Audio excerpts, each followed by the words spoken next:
Good morning, everyone, and welcome. Happy Monday. Hi, Steph. Hi, Hi, Beth. How are you all today?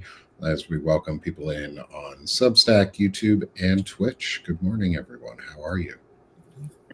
Good morning. Morning. I wanted to make sure everyone sees too, as you'll notice there's a little bit of a background change for us. Thanks to the amazing support of Stephanie Wilson, where we've gone through some good updates this morning for our title screen and our backgrounds. So it's the Sick of This Show Monday mornings, chronic illness in practice. And I'm excited to update our background scenery and have some fun and talk to my good friends again today as we discuss a topic that So I think this was your idea for this week's topic, was taking care of others while we're ill ourselves. And how do we manage that? How do we sometimes not manage that?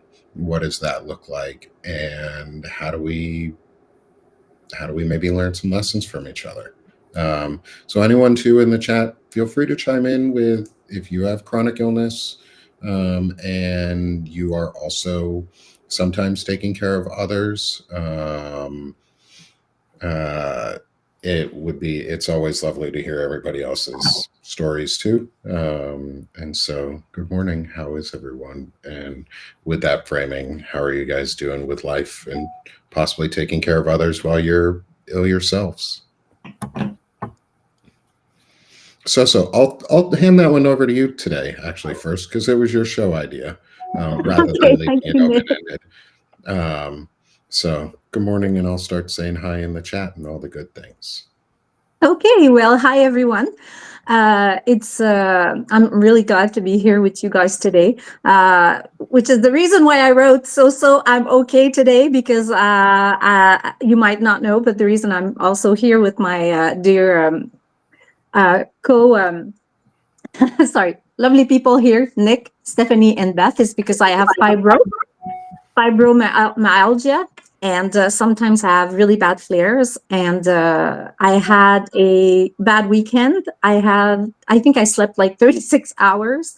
So I'm just really happy to be able to be here this morning and to actually discuss this topic, which was really on point, because I had a call from my mom yesterday, who is 73. So she is also, she's always been in very good health, but she had a pretty big scare in January. She had a 4 bypass surgery. So I ended up having to care for her. And now she's more fragile, which is normal after such a big surgery. And she has been getting better, but since a week, she was having a shingle flare. And yesterday she got a phone call she also takes care of she's there for her older friends. And unfortunately, one of her very good friends that's older is in intensive care. So it feels like it's kind of like a domino effect, It's like she's taking care of her because the doctors called her. And then that's a long story, but my mom is the name that she gave. She has children, but she is not in touch with her kids. So my mom is the referral at the hospital. So they called her, and my mom was like, "Oh my gosh, I have a shingles. I can't go." So it's kind of like, so when she gets better, she's going to go see her. But I mean, right now she's in intensive care and asleep. So it's not like she's going to know, but she has to, inquire about her. So it feels like a domino effect, because now I'm calling my mom and asking, so how is she? How are you? So it's kind of like it was right into the subject. So yeah, I feel like a lot of us, I mean, it feels like it's part of life too. It's obvious. I mean, it's just that it's kind of such a struggle when you have your own challenges in terms of health. So this is how I can introduce the topic. I was musing on that. I mean, it was the week even before the starting point was when she called me, and we had to bring her to the hospital because she has her first shingle, and it was like, going into her eye. So we had to bring her to the ER. So that was a week ago, and now this week, her good friend is also at the intensive care. So it's kind of like, phew. So what about you guys? Do you, I'm just gonna say hello again to everyone in the chat. Have you been in a situation, or are you in a situation that you also have to take care of others while you are struggling with your own health issues? I have had to. I have to fly back and forth to Michigan. My dad is almost 91, or will be this coming year. And he's had some health issues. He had a GI bleed this last year. Oh, my mom had 2 of those. Oh, That it was awful. It was just awful. I had flown in. I was going there for his birthday, and I was probably at his house for 3 hours before I said, okay, we're going to the ER, and he was admitted. And so, yeah. And when I fly, it's like when I get these messages, hey, your dad's not doing well, it's book a flight, no matter, what condition I'm in. And so that's really difficult. And then going and driving back and forth to where he's at and going to the hospital, my first thing was, oh my gosh, where can I park and how far do I have to walk? Because psoriatic arthritis, I have bone on bone in my right knee. And I'm like, oh gosh. So I had to push through in a way this last time like I never had. So yes, caring for somebody when you are struggling yourself, and yet I didn't want my dad to know. I was struggling because I didn't want him to worry. And so it's a lot of kind of turning your head and going, oh my God, it's just, That's such a big deal. I hear you so much. Like, what is it with us? Like, we don't want them to worry. So we're really just hiding our own physical state. It's like, I'm in pain. And it's like, I don't say anything, And I don't think fibro is one that my father would understand. He's very, he has his wits about him. You can talk to him, have a conversation, but I don't think he completely grasped that you can't see my pain, but I have pain. So that's kind of a difficult, I didn't even really want to lay it all on him that I was struggling to get air, struggling to walk. And another thing is I didn't hardly eat. I actually lost like 20 pounds when I was there because I'm driving so much and I have stomach issues with my fibro. In fact, I got sick this weekend and I projectile vomited. It just comes on as a nausea and I feel sick, and then I'm fine. So yeah, it is hard to care for somebody when you're struggling to care for yourself. That's been my experience. Same. Anyone else? Oh yeah. I'm like right smack in the sandwich generation. So I've got an almost 18-year-old who's got really high anxiety and ADHD and freaks out at the merest suggestion of something, anything. And then also he has migraines, and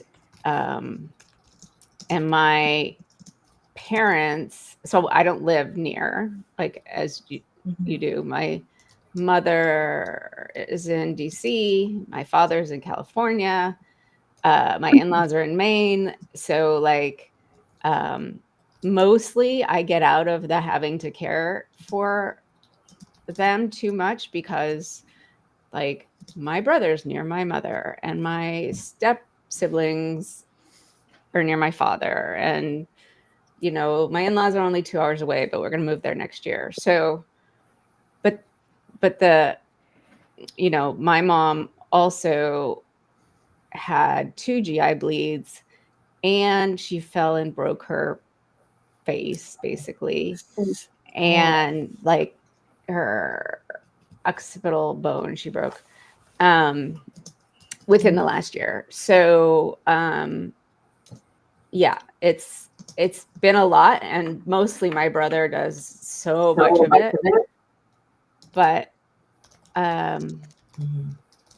but you know, one week he was like out of town, and so I had to fly down there and like take care of my mom, you know, after she had gotten out of the hospital. And this is the weirdest thing. So she's not a nurturing person, to say the very least. So she seems to have had a stroke at some point, and it made her not quite as mean. So I was able to stay there for 5 days without like wanting to slip my wrists. So that was something. But yeah, and my dad got hit by a bus a couple of years ago. So I went out there. Yeah, it's really, really hard. And like, they don't want to, Dad's fine, by the way, except for the dementia. And yeah, it's hard when you've got them and you've got the kid and everyone needs something. And often I can like push through on meds and adrenaline. And then as it calms down, then I like completely lose my negative positivity. You know, I lose it and need to be sleeping and stuff. So I was about to say that feels like a pattern.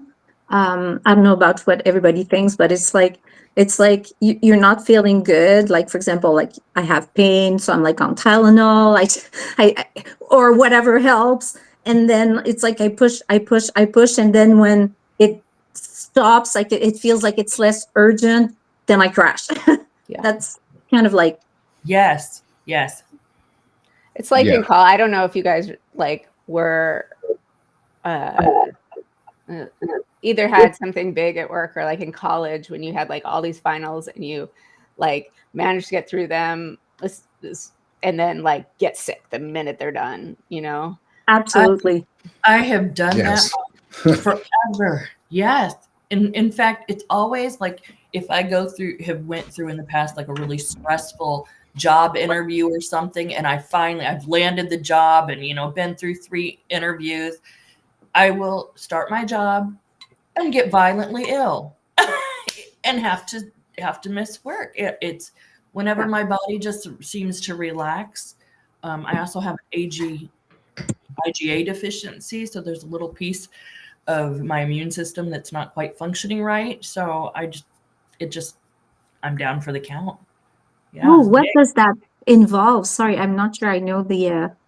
It's a IgA deficiency. It's something like in my upper respiratory part of my immune system. So I get frequent sinus infections, a lot of sinus infections, lots of steroids, lots of congestion overall. And so what I have found so far, there is a nasal spray my doctor ordered, and that has helped me stop so many sinus infections. So it's like, okay, that's a win. I'll take a win. Yeah. I've realized that a lot of things are like all a result of just the stress and the compiling efforts. Sorry, it was a foggy night last night for me. So I'm a fibro sufferer. For anyone who's new in our community here, I have fibromyalgia plus some spondyloarthritis in my spine, neuropathy in my legs and feet, other sorts of chronic conditions, migraines, things like that. It all kind of sucks. And yesterday I had a side effect from hypothermia that I once got, where my body will get really like, I'll lose control of like temperature regulation, and it'll get really, really cold all of a sudden. And then it takes a while to snap out of it. So that happened last night, and everything went just like down from there. It's not fun. But I have 2 kids, so I deal with, or I don't get out of not caring for somebody, even when I'm sick, even when I'm not doing much as a parent, because say I'm sick myself at a time, is I still have 2 kids that I have to make sure that I take care of, and are a presence in for their life. So I would consider that part, all, at least for all of us who have kids, which is all of us, is we always have to take care of someone, even if they're adults, you still, like my parents still take care of me at times, and they don't stop being parents just because you're over the age of 18. Good point. And so I'm also in the possible process of needing to take care of someone for short term, or help support take care of someone for the short term. And I won't give any other information about that someone, just for their privacy. And I know that is going to be its own interesting situation, because a chronic illness sufferer possibly supporting a chronic illness sufferer who is recovering from surgery, it will be interesting. But that's what family does, and that's how family takes care of each other when we can. And I'm in a position where I could move my computer wherever I need to, and still podcast, and still do my shows, and be able to support if I need to in a different way. So I think on a positive side is, because I lost my job in tech, I am not slammed, as old saying, balls to the walls, all the time. Is I'm not just going 1,000 miles an hour every minute to get everything done. Like it was asked, do we know the idea of getting sick after working too hard? Every single time I make myself sick somehow after working too long or too many hours. You don't make yourself sick, but your immune system like holds it off for just long enough, and then it takes a rest. Or it's the immune system. To me, sometimes it almost feels like the immune system, or the body is finally just like, I am done pumping out all these endorphins and this dopamine. And so my response is to feel sick, even if you aren't really sick, because the sudden withdrawal of all that dopamine and endorphins, it's almost like a crash from a really bad high or something like that. And those can make you physically ill for a period. So my question to you, Nick, is what is the difference? Is there a difference between feeling sick but not really being sick, and actually being sick if you feel like crap either way? No, maybe. I think feeling sick doesn't necessarily mean you have a virus or a bacterial infection, whereas being sick is. But then again, mental illness, you are, well, it depends. Certain mental illnesses I would consider as more on the sickness side, but I don't know. I don't know. That's a really tough question, Stephanie. For such an easy question. No, but I would suggest that when you feel sick, you are sick. And sometimes there's stuff you can do about, like, it's a bacterial infection. You can get some antibiotics and hopefully that'll help. But a lot of the time, even if it's a virus, you can't do anything. So I would suggest that feeling sick and being sick are essentially the same thing, except maybe you beat up on yourself more if you don't have a diagnosis. That's fair. Somebody in the chat mentioned hard to pace yourself. P. Shelton, hard to pace yourself when you can't predict how much is too much. And I like, I want to bring up the wording pace yourself, because I have to say this is something that I discovered. Well, I knew what it was, but like really learning how to do it for myself was actually when my mom was had this surgery in January, and she had 4 bypass. So it was like she spent 3 weeks in the hospital to wait to have her place. So Christmas, we were going back and forth at the hospital before she was waiting for surgery. And then she had the surgery on January 7th. And then, 5 days later, I brought her home.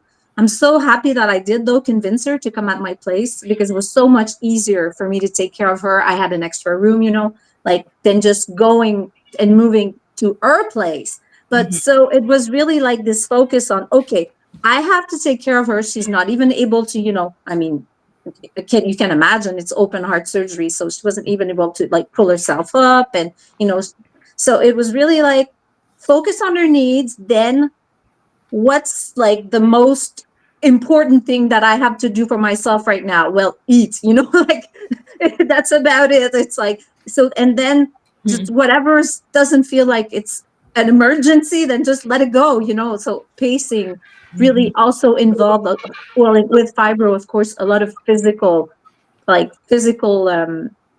breaks, pacing. Like I would actually, when she would sleep, I would just go down and lie down in the next room on the couch and just sleep too, and then it was really just focusing on it.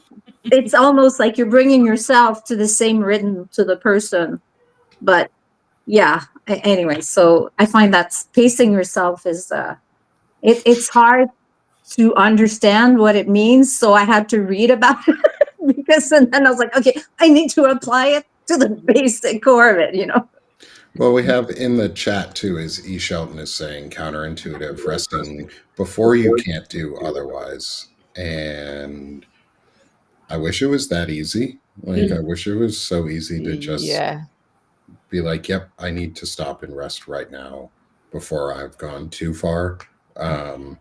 Because the thought process, at least for me, that goes on is if I rest now, I won't get back to it. It'll be, that's the end of this until I can get back to something. And so I need to finish it before I can actually rest.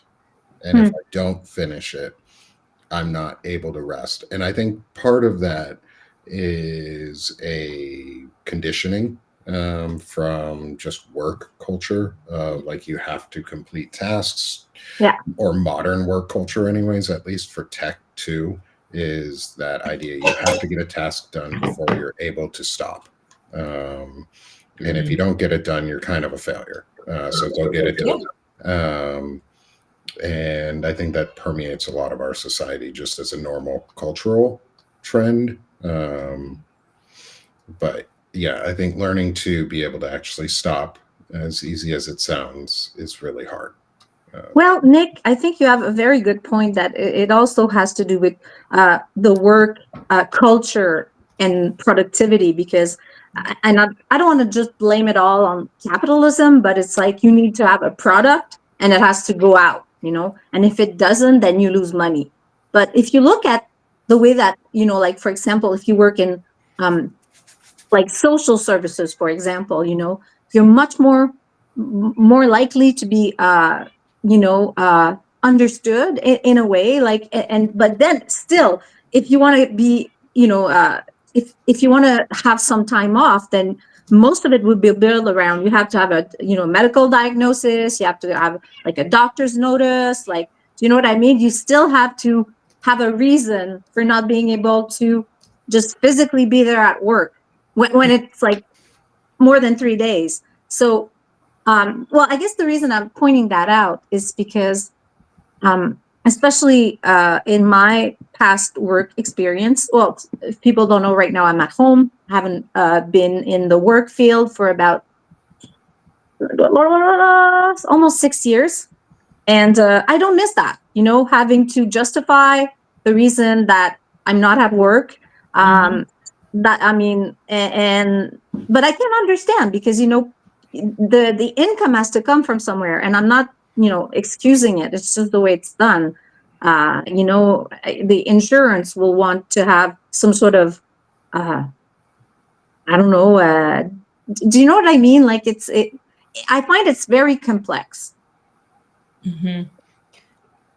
It is. I haven't worked in the workplace for 14 years. I've started 1, 2, 3 businesses and 2 nonprofits.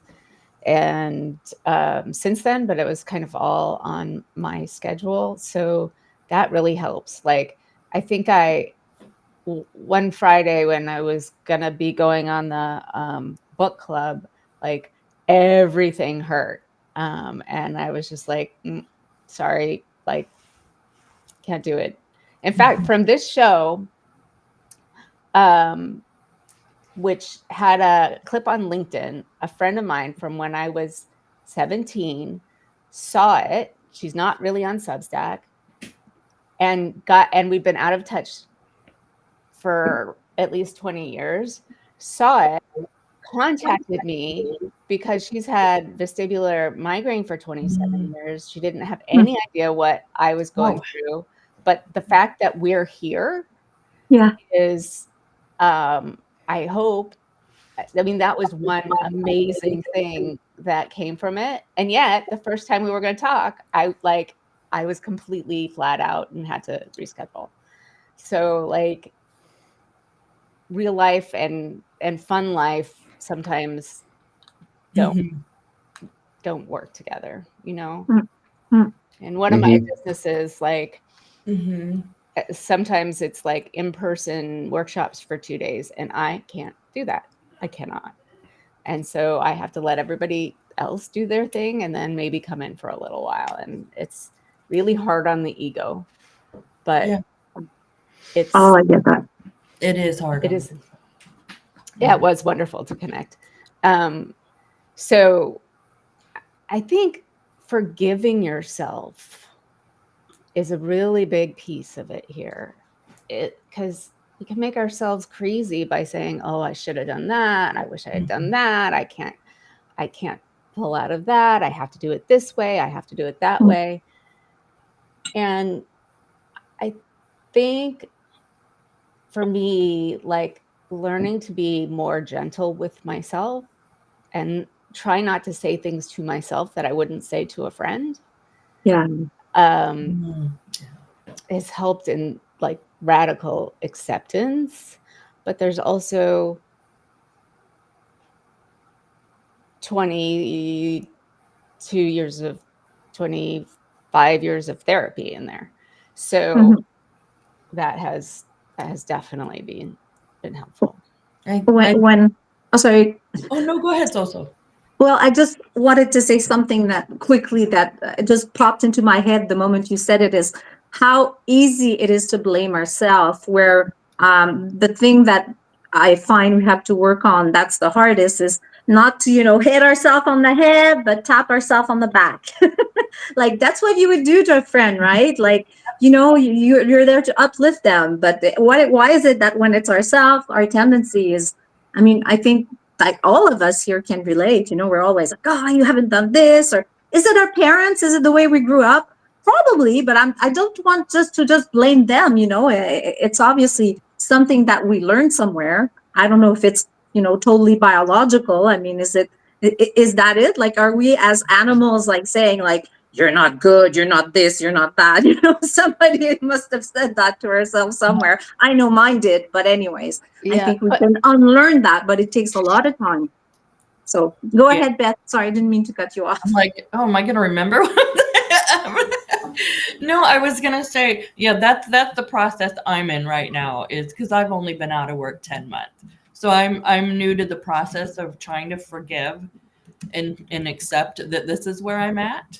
And it's not always easy because I want to go, I want to do, and it's really hit me hard this year. And again, it's when you step back and the stress starts going. Mm. When I left my job and the stress left, my body reacted, and it keeps reacting. It's like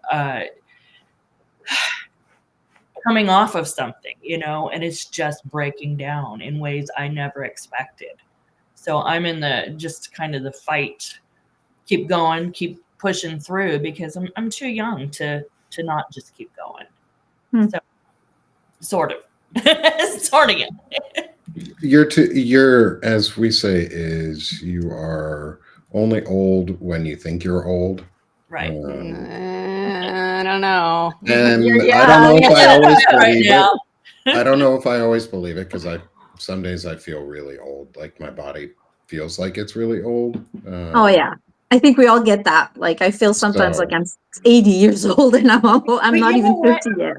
I come in and I see you guys, I see your faces and the people in the chat, and really realize that this is important and this is necessary, and we just keep going and keep pushing and find ways to make people feel better. I just think it's really important for me to help in some way. For me too. And I think the really amazing thing about how, Nick, you've put this together, and how at least my Substack has evolved and community has evolved, it has become much more focused on community as opposed to like putting out content. Yes. Right. It's like we're in the chat, we're connecting with you guys, we're connecting with each other. And I think that no matter how we feel physically, that is a positive thing for all of us, no matter what, because feeling like, right, it's hard to feel like you belong, especially if you don't go out very much, especially if you aren't in contact with a lot of people in real life. At least, having a contact daily or not daily. I see most of you daily on some chat or another. I think it makes a big difference. Yeah, I think I've put out less I haven't put out content because I'm watching lives. I'm involved in lives. But most importantly, I'm talking to people, and I just feel like, you realize how many people are suffering, and not that you want people to suffer along with you, because I don't. But knowing that people are having same or similar experience, and they're like, yeah, I need a hug too. Just being there and saying, I see you, I hear you, I just think means the world. Well, it does mean the world, both like individually, but, one of the things that all of the experts on fascism say is the way you fight it is to have a close community, is to make connections with other people, is to bring joy into your life and bring other people that you can hug either virtually or physically. So it's, I think, both a personal uplift, a community uplift, and actually a societal uplift. Yeah. So that's a perfect way to frame it, Stephanie. If I can point it out too, what I find amazing is, we tend to blame online social media for almost every problem in the world right now. But it's also a tool. Look at us. You are on the East Coast. You are on the West Coast.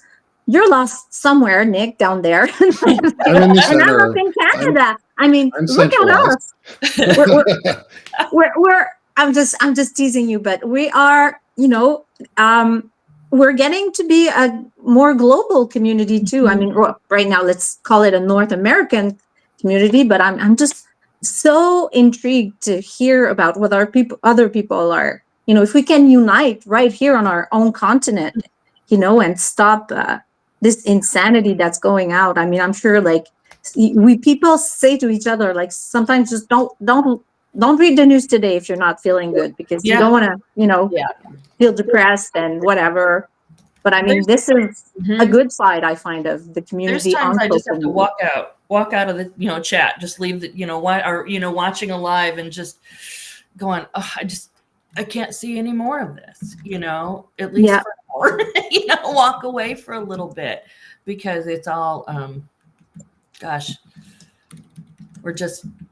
I think it brings on stress and it brings on some flair. So it's like, okay, well, how can we make this positive? And this is one way. This is coming together and bringing community together, and keep spreading that. Keep, if somebody, when you're building community, if you see this live, forward it. Maybe there's somebody else that is having chronic illness or is struggling in some way, and they were like, okay, I need to be a part of that community, and maybe get their answers. That's my hope, that Right. it just spreads out and more people can be helped in some way, even if it's just to say, thank you for hearing me.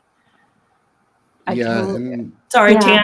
tangent. no, Good. I'll butt in just for a second. That was really the hope of all of this, was mostly because I didn't want to be alone myself in talking about chronic illnesses, and I like writing poetry about them, and writing that wasn't enough or wasn't really helping all of the things that I wanted it to. It is helping, and you will still see me continue to put out poetry. I don't have the time right now to put out as much content as I want to there. But I'm Be working gentle. towards, Be gentle. Mhm. yeah, I'm working towards freeing up time in other places from the work side to be able to have time to also write poetry, so that I'm not the only one. I don't want to be a system of one. I want to be a system of many, where I can step back from, say, Banner and Backbone as being one of the sole main hosts. I'm on every show that's on Banner and Backbone. We're going to hopefully be starting some shows here soon that don't include me. And that means I can focus on the growth of mine, focus a little bit more on some of the stuff that I'm doing here, and then not worry as much, because I know that other people I'm working with and the friends that I've built and the community that I'm growing here, or helping to be part of and grow, is because I'm not growing it myself. There's everyone here who keeps coming back each week. You're growing it. But like Beth said, and like we always ask at times, is like share, restack and share. Share with your friends, especially if you have someone who suffers from a chronic illness in their life too. I call us cousins in pain, because then we can all feel connected in a way with each other. So hopefully that sticks a little bit for some folks. Is welcome. If you're a cousin in pain, like, you're welcome here. And if you know someone who is, they're welcome here too. And even if you only know someone and aren't suffering the same way, you're welcome. Yeah, Because everybody's welcome. Well, almost everybody. Nazis, you can stay out. I don't want to deal with you guys. Like bots, Russian trolls, things like that. I don't want to deal with you. If you're just a bad person, we really don't. If you got better shit to do it elsewhere.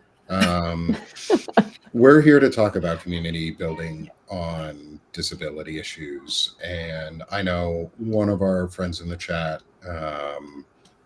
earlier was talking about like cuts to the insurance programs and Medicaid specifically and things like that. And I want to have more conversations in different shows like that while we're going. Just not today. I wanted to make sure it was known that we did see those comments and that we want to like talk about them too, because I do talk about medical stuff a lot, and the health side, because it all impacts me and my family very, very directly. I'm just waiting for the day that they decide that they're going to cut VA disability benefits, and just be like, well, you're You don't deserve them anymore. Right. It was enough. We gave you enough. And I that's feel- going to come. That's going to come if they keep the government shut down. Like that's not a future that is not going to happen. It will if they keep the government shut down. Yeah, And that's why we need to keep building community. Sorry, Stephanie. yes, you're Yeah. absolutely right. And one thing I wanted to say is, like, over time, I've talked a lot on Freedom Over Fascism about how do we connect, how do we talk about politics without talking about politics? And Mhm. this is really one way, right? Yeah. Because whether we say it out loud, Nick, you could lose your VA benefits, I could lose Social Security and Medicare. Like, it's all connected. Mhm. And community is the one thing that's going to help us all, no matter, you know, there's going to be a lot worse before there's better in this country. So, like, helping each other is the way to go. Nick, I kind of feel like if you're already in the system, it would take them more effort to kick you out. Oh, it's going Then- to take them basically an act of Congress to kick folks like me out, because Yeah. the disability status I have is basically irrevocable for the VA. And so good fucking luck trying. And I will fight tooth and nail to ensure that that doesn't happen. And I will sue the shit out of the government if they ever try to. Like, Mhm. you want to see Banner and Backbone become a company that fuels lawsuits? Fucking take my benefits away. We can do Because that too. that literally feeds my family. Right. That's what ensures I have a house. Like the VA, Stephanie, you and I were having a slight back and forth on a note this morning about. I put out a note earlier today that was like the easiest way to solve one of the easiest ways to start fixing the social and economic gap inequalities in this country are a wealth cap and a wealth minimum. Oh no, it was something. It was about and healthcare. then I followed it up with like, or no, it was something about healthcare. Whatever. But I agree with you on the Yes. wealth situation too. We were talking about. I was talking about healthcare and how we need to get over. Taxpayer funded healthcare would solve a lot of problems, and it would save Americans tens to hundreds of $1,000s a year. Most Americans. And here's how it would do it: a list of like 10 things you would stop, like 5 things you'd stop paying for right away. Which are your insurance premiums through your company, out-of-pocket costs for your doctor, out-of-pocket costs for prescriptions, out-of-pocket costs for ambulance rides, out-of-pocket costs for emergency visits, out-of-pocket costs for everything. And you could pay for it, and all you would need to do is just tax rich people. And that's the only way to get there. And we have 2 systems in this country that already work. One of which is the VA. No matter what the Republicans continue to try and do to dismantle and privatize the VA, it is still the framework for one of the most useful, socially funded medical systems in the country.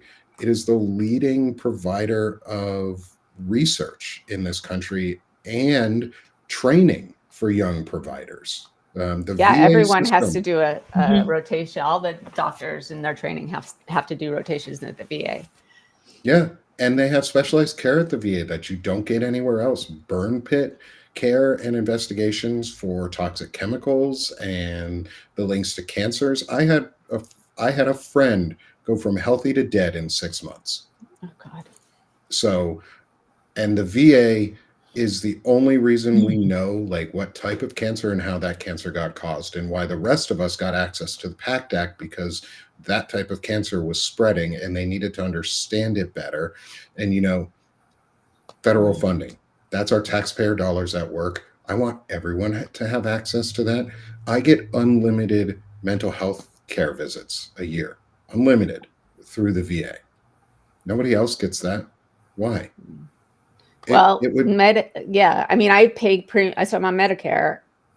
I pay premiums, and I pay premiums for a backup, but pretty much I get everything else like that I need. Like, because the backup insurance pays the things that the Medicare won't, and it's much more a month, although not nearly as much as what people are going to start have to paying like now. Yeah. But we have models. It's not like it's rocket science. We have 4 different freaking healthcare systems in this country. It's ridiculous. We could just look at Canada. That's Theirs insane. works. It is Theirs insane. works. Like, we could just model ours after every other developed world country that does it too. Like, that I would will be the just- simple solution. I will just but, say like, that's one how- thing. Yeah, go ahead. Nick? Go ahead. Sorry, I mean to cut you off. I don't mean to cut you off, but I will, because people say our healthcare system, okay, it's not perfect, but it is working, even though people are, I find that people here, especially in Quebec, they don't look at what's going on elsewhere because they always like complaining all the time. But I mean, look at my mom. She had a 4 bypass surgery. What did it cost? Because we just had to pay for the parking, because we had to go to the hospital and da-da-da-da-da. But where else? I'm saying where else. There are countries like us, even in Spain, healthcare is Almost every universal country healthcare like is so you guys. important. But I'm worried. I'm worried because right now in Quebec, we have more and more people that are getting influenced by the private sector, and our current government has opened the door to it. So they're opening private medical clinics, and that I will never agree with. I even have access, like, say, through my spouse's, to a private service, and I don't use it because for me, I won't encourage it. I don't think it's the right way to go. But people, I can understand. They're like, well, if I pay $300 and I get to see the doctor right away, then I'll do it. But then, we're not fixing the problem. We're just opening the door. This is my personal opinion, but all the provinces in Canada will tell you we have like issues with the way things are organized for sure. But still, at the basis, people are like, free healthcare and just, general global healthcare. It's so important. If you take care of your people, then they're going to be able to function in your society, and then they'll be more productive, which is what you want, right? Well, anyways, Yeah. I'm sorry. I'm going to lose my insurance. It's going to double. I'm one that where my insurance is going to double, and we're not going to be able to do it.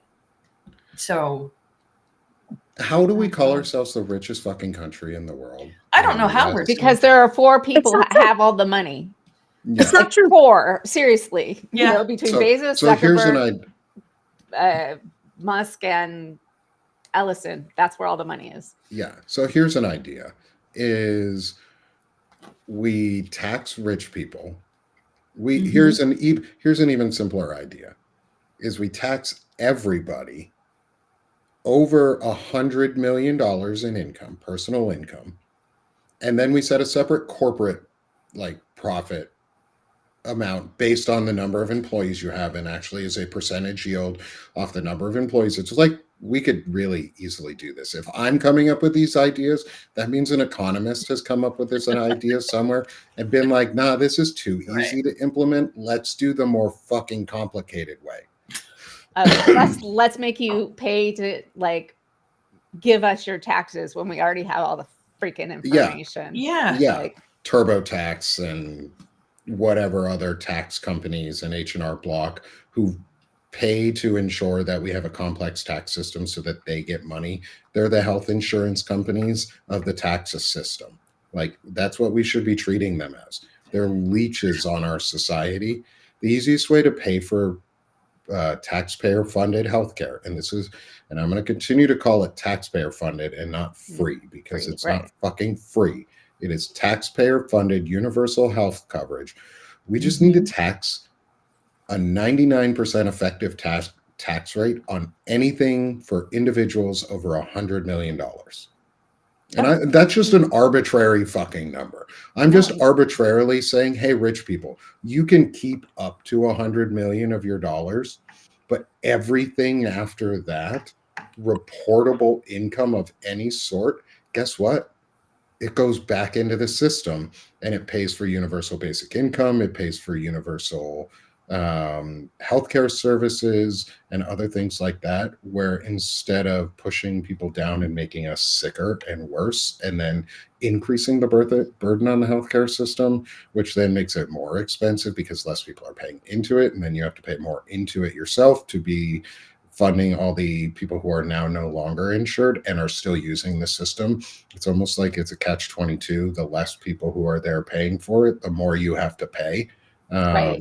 And the more all of us have to pay, because how many people are going to go to the emergency room because they don't have any other kind of healthcare, and that raises the cost. We just have to tax like 4 people. 4 fucking people. Yes. We can send a cute little card, hi. Yeah, like we could give you even if you want, we'll give you a golden man card that just says, "I'm the man. I donated all my money over $100 million. My penis is bigger than yours. It's made out of metal." Like, was it Billie Eilish go. that called on millionaires? Billie Eilish this weekend called out billionaires to just start. Didn't you see that? Away. I hope she did. She does a lot. Bill Gates decided, gives it. My husband's wrapping up a project with the Gates Foundation. He and Melinda, who are no longer together, give away so much money because they know you don't need billions of dollars to nobody needs. You can't spend it. That's why I never rail on Taylor Swift, because she gives away millions and millions and millions and millions of dollars. And yes, she is a capitalist. Yes, she makes a whole bunch of money. She also just bought the rights back to her own artwork. That's and good. had to and was forced to spend $500 million to do it, which means some capitalist asshole forced her to buy her own work back. That wasn't her doing. No, that was somebody took it in the first place who took it and said, "No, you have to buy it back from me. Here's how little or here's how much I'm gonna make you pay to do it." And you know what? She went and fucking did it. But she also pays her people really, really, really, really, really, really, really, really, really well, and gives bonuses and is super kind and friendly and gives back in a lot of ways. And she's not as greedy. As she hasn't been corrupted by the money. More of that. I just read that she gave enough money in every place that she toured to food banks to fund them for a year in every city she played. See, these people should be celebrated. And I mean, I find that they earn, and most of the time, they're humble. They're not going to, I'm sure she did it, just to call out on others, do the same, because they don't want to get they're not going to go after the glory of saying, "Oh, I did that." They're humble in that way.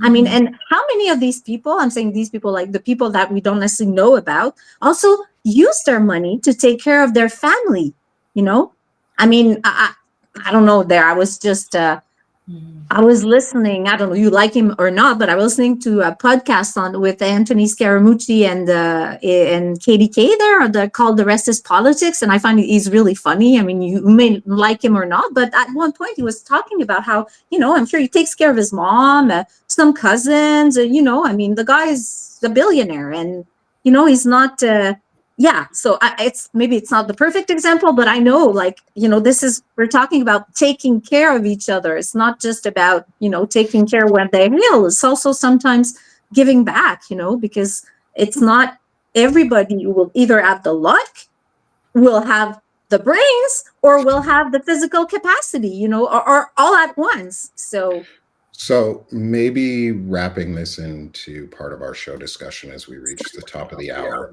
is part of this too is maybe at a certain point, and say certain mental illnesses that some people suffer from, there need to be regulations in place that force them to recontribute their wealth back into society. Otherwise, they're too narcissistic or too self-aggrandizing on a capitalistic side to do it themselves. Because Elon Musk will never do it just because he gets a little bit of praise or anything like that. He would demand everything. He'd demand, people like that, especially men like that who are billionaires, tend to demand everything without ever remembering that there's something underneath that they need to do. Like, respect is earned and leadership is earned, and taking care of others is a great way to use your wealth and your influence to actually create a legacy that doesn't suck. Like, I want the least I could do leaving this world is leave a legacy that doesn't suck. And the best I can do is leave one that's really good. So I'd at least rather try to leave one that's good than one that doesn't suck. Thank you for Absolutely. that insight. Love it. Yeah. I'm here for There you. we go. Let's There see. we go. I Getting can't some get it to parts. damn work. Oh, There you go. It's about the bottom of the heart. I think it's about the shape of the bottom. I don't know. there we go. There you There we go. go. Okay. I'm not on my Mac. I'm gonna do our amazing switch because I also want to show off the cool new design that Stephanie has been putting together for me, or threw together this for me this morning. Look at And you I want to guys. get y'all's Get out of feedback. bed. It's not putting it Um, together for you, Nick. It's putting it together for all of us. Oh. For all of us. You're right. That's true. For all of us. For everyone in the audience too. This is for you guys. Stephanie made a really amazing piece of artwork here for us. Put it together for us all. And I want to show it off, get everyone's feedback.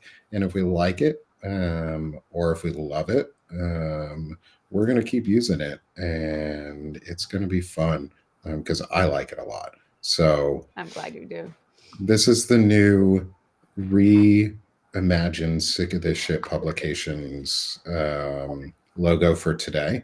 This is an amazing start to our day with Stephanie and I collaborating back and forth to figure it out. And she made a really cool design.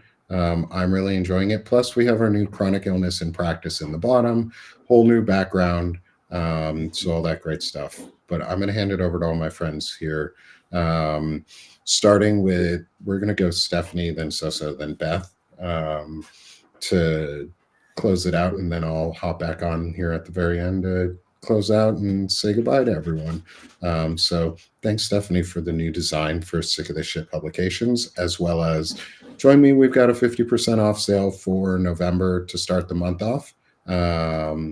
To help continue to grow the paid publication side and build out the actual publication and long-term support for it. So thank you everyone so far who's free and paid subs. I appreciate everybody. And don't forget, support the show by sharing, liking, and forwarding those emails. And then next, we're going to move on to, like I said, my friend Stephanie. So I probably should put the actual logo. So I have the. Oh yeah, Freedom send me Over- that, and I'll put up a logo for you. My Freedom Over Fascism logo. Yeah, if you want, Yeah, if you want me to for that, I can definitely do that. Yeah. Okay. That's probably better than my face. Yes, that sounded really horrible. But anyway. You were telling me to be nice to myself, Stephanie. I meant that people would see the brand of the show and not just me. Okay. Now, I do Freedom Over Fascism. I have started doing 2 times a week live on Tuesday and Wednesdays at 1 Eastern. I'm here with Nick on Mondays and the Anti-Fascist Book Club on Fridays. And I talk to as many people as I can to think about where we are as a country, how do we get better, and then think about really radically creative ideas when we rebuild this country, as we will be able to at some point. So freedomoverfascism.us.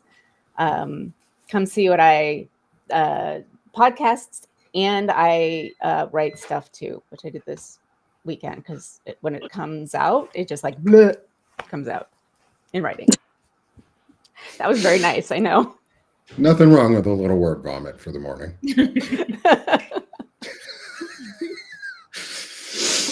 She also has an incredible couple sets of recent interviews that I highly suggest everyone watch. Is the Marlon Weems interview and the Dean Blundell interview. Those are two of her Very good. most recent, and they are incredible.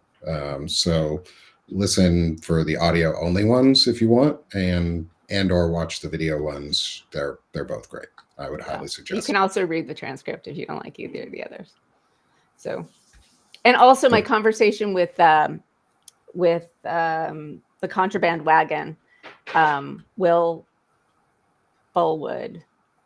Oh, Will Fullwood, yeah. yeah, Walter Ryan knows Will Fullwood. Yeah, pretty so well. he interviewed me for his anti-racism work. So there's that That's out there awesome. too.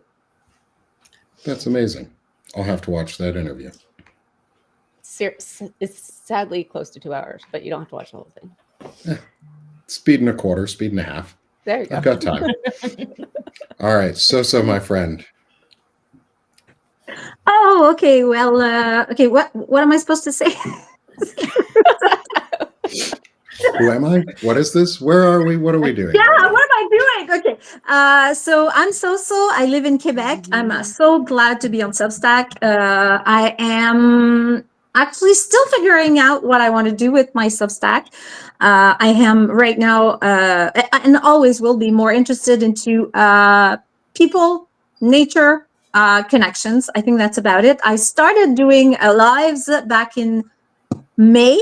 And I would like to give a shout out to my really good friend, Kat, who is maybe not in the chat today, but she did a wonderful live yesterday with Courtney, who's in Canada.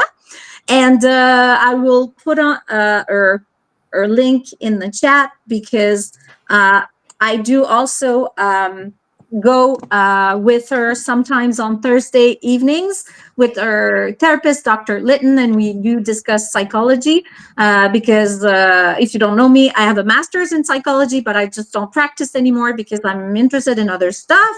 So yeah, I'm focusing on wondering what I'm going to do with all this, but I know that right now as you can see in my picture, I am hoping to put on more nature pictures because I also do photography as a hobby. But I would say most likely hanging out with you guys is my first priority right now because you guys are great. And I do feel like we matter, our voices matter. And all of us together are stronger than one little individual at one place, separated and apart. So let's go, guys. Let's fight fascism. There you go. Oh,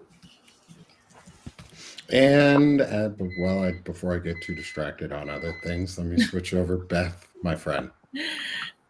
hi, I'm Beth Cruz. I write about trauma. You can find me on Substack.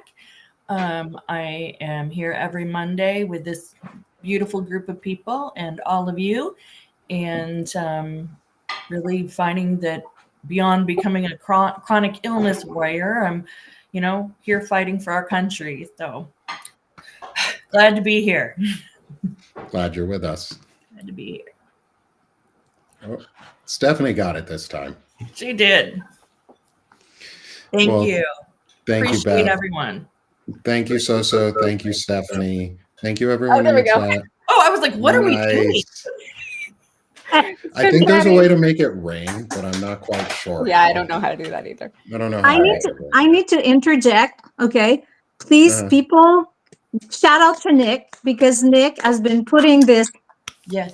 awesome network and he's still working. And I'm sure, he's already doing great things, but I know he's going places. So Yes. Thanks, Soso. Yes. Thank you, guys. I agree. Thank you. And thank I really you to one of appreciate you guys being a part of it and joining me in this, especially. It's been a lot of fun getting to know the three of you over the past couple weeks and doing this. So thank you. And thank you, everyone in the chat. I appreciate all the support and all the love. Come join Shane Urick and me here at the top of the hour at 1 p.m. Eastern time for another episode of Palin Talk on Banner and Backbone. And then come join us next week on Monday at 11 a.m. Eastern time, as always, for another chronic illness in practice.